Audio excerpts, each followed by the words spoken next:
গণধর্ষণের অভিযোগে গ্রেফতারের 7 মাস পরেই জামিন। বিএইচইউ আইআইটির 2 অভিযুক্ত ছাত্রের জামিন।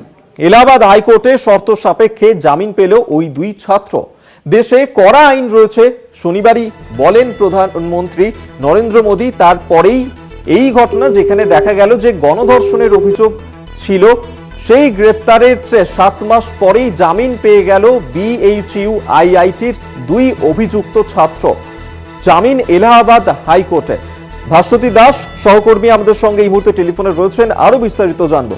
ভাস্বতী, একেবারে অভিক, যেমনটা তুমি বলছিলে যে আরজি করের ঘটনা নিয়ে যেভাবে রাজ্য রাজনীতি উত্তাল আমরা দেখেছি, এবং সে জায়গা থেকে যে প্রশ্ন আজকের যে ঘটনা এবং এই যে 2 অভিযুক্ত তাদের জামিন হয়ে গেল, 3 জনের মধ্যে 2 জনের জামিন এলাহাবাদ হাইকোর্ট দিয়েছে, সেক্ষেত্রে দাঁড়িয়ে একটা প্রশ্ন বারবার উঠছে যে নারীর সম্মান বা নিরাপত্তা নিয়ে কতটা চিন্তিত বিজেপি, এর যেন প্রমাণ আরো একবার মিলল। সেক্ষেত্রে দাঁড়িয়ে আমরা দেখেছি যে গতকাল প্রধানমন্ত্রী নরেন্দ্র মোদী তিনি যে বার্তা দিয়েছেন এবং যেখানে তিনি স্পষ্ট করেছিলেন যে নারী নির্যাতন এবং শিশুদের নিরাপত্তার মতো বিষয়গুলি সমাজে অত্যন্ত গুরুত্বপূর্ণ এবং মহিলাদের নিরাপত্তা সুনিশ্চিত করার জন্য দেশে কড়া আইনও রয়েছে, তবে এই আইনগুলোকে সক্রিয়ভাবে ব্যবহার করা দরকার।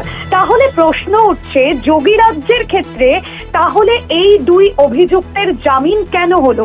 তোমাকে জানিয়ে রাখবো অভিক, যেখানে আমরা দেখেছিলাম এর আগে বিলকিস বানোর ধর্ষণে অভিযুক্তরা যেভাবে মুক্তি পাওয়ার পর তাদের সম্মান পেয়েছিলেন, তারা সেভাবেই 2 জামিন পাওয়া বিজেপি আইটি সেল কর্মীকে যেন তারা মুক্তি দিয়ে বিজেপি কিন্তু কোথাও গিয়ে এই প্রশ্নটাই তুলে দিল আরো একবার, নারী নিরাপত্তা কিন্তু নারীর সম্মান যে কতটা দেখছে বিজেপি, এই বিষয়ে কিন্তু প্রশ্নচিহ্ন থাকছে।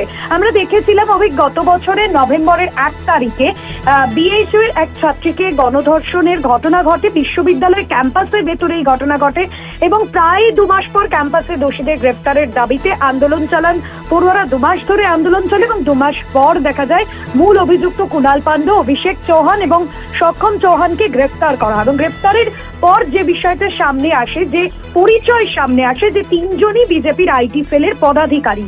তবে 7 মাস তদন্তের পর যোগী রাজ্যের পুলিশ যে তথ্য পেশ করে এবং তার ভিত্তিতে কিন্তু জামিন পেয়ে যায় এই 2 অভিযুক্ত।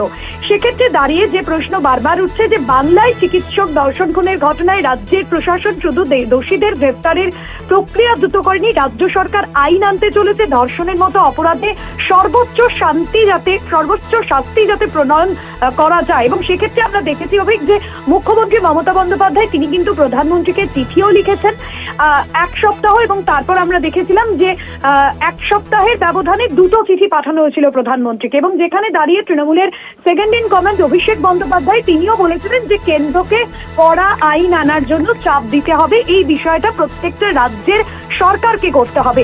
কিন্তু সে জায়গায় দাঁড়িয়ে যে প্রশ্ন বারবার উঠছে, যে ঘটনা ঘটেছে উত্তরপ্রদেশে বেনারসে হিন্দু ইউনিভার্সিটির মতো ঐতিহ্যবাহী প্রতিষ্ঠানে, যেখানে ক্যাম্পাসের ভিতরে ঢুকে গণধর্ষণের ঘটনাতে এই ঘটনার কোনো বিচার করতে পারছে না বিজেপি, উল্টে কিভাবে সেই দোষীদের মুক্ত করা যাবে তার প্রচেষ্টাই করছে যোগী প্রশাসন। আর এই অভিযোগে কিন্তু ইতিমধ্যেই শাসক দল তৃণমূল কংগ্রেস তারা কিন্তু সরব হয়েছে।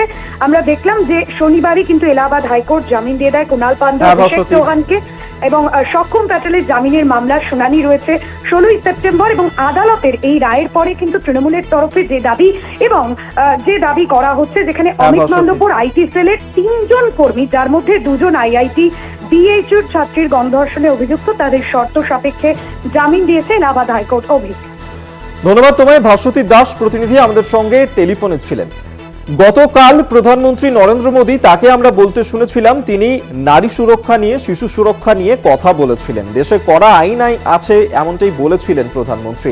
কি বলেছিলেন গতকাল শোনাবো আপনাদের।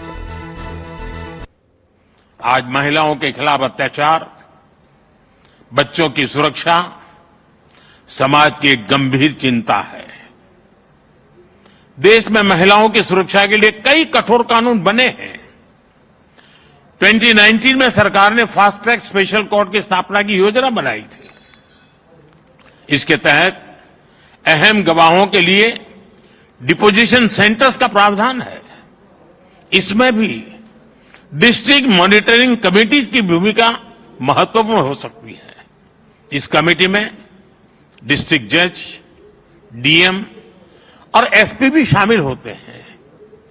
क्रिमिनल जस्टिस सिस्टम के विभिन्न पहलुओं के बीच समन्वय बनाने में उनकी भूमिका अहम होती है। हमें इन कमेटियों को और अधिक सक्रिय करने की जरूरत है। महिला अत्याचार से जुड़े मामलों में जितनी तेजी से फैसले आएंगे, आधी आबादी को सुरक्षा का उतना ही बड़ा भरोसा मिलेगा।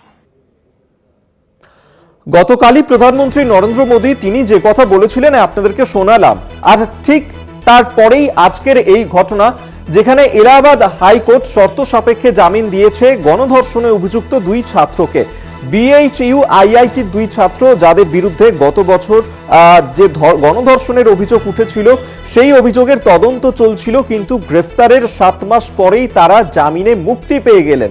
এলাহাবাদ হাইকোর্ট শর্ত সাপেক্ষে জামিন দিল ওই অভিযুক্ত দুই ছাত্রকে। বিএইচইউ আইআইটির দুই অভিযুক্ত ছাত্রের জামিন।